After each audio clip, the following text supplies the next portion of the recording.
कृष्ण से पहले इसलिए लिया जाता है राधा का नाम। श्रीमद् देवी भागवत नामक ग्रंथ में उल्लेख मिलता है कि जो भक्त राधा का नाम लेता है, भगवान श्री कृष्ण सिर्फ उसी की पुकार सुनते हैं। इसलिए कृष्ण को पुकारना है तो राधा को पहले बुलाओ। जहां श्री भगवती राधा होंगी, वहां कृष्ण खुद ही चले आएंगे। पुराणों के अनुसार भगवान कृष्ण स्वयं कहते हैं कि राधा उनकी आत्मा है। वह राधा में और राधा उनमें बसती है।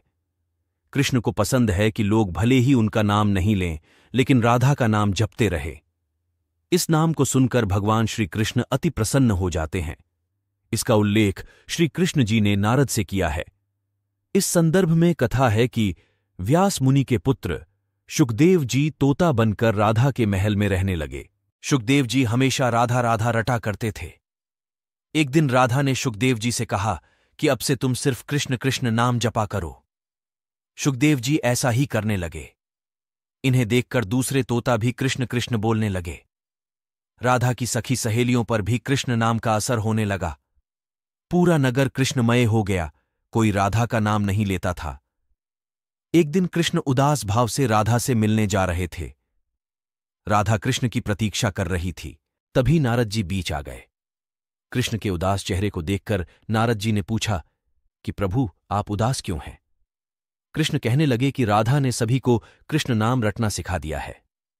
कोई राधा नहीं कहता, जबकि मुझे राधा नाम सुनकर प्रसन्नता होती है। कृष्ण के ऐसे वचन सुनकर राधा की आंखें भर आईं। महल लौटकर राधा ने शुकदेव जी से कहा कि अब से आप राधा राधा ही जपा कीजिए। उस समय से ही राधा का नाम पहले आता है, फिर कृष्ण का। राधा कृष्ण की तरह सीता का नाम भी राम से पहले लिया जाता है। असल में राम और कृष्ण दोनों ही एक हैं और राधा एवं सीता भी एक हैं। ये हमेशा नित्य और शाश्वत हैं, क्योंकि यही लक्ष्मी और नारायण रूप से संसार का पालन करते हैं। नारायण लक्ष्मी से अगाध प्रेम करते हैं। यह हमेशा अपने हृदय में बसने वाली राधा का नाम सुनना चाहते हैं।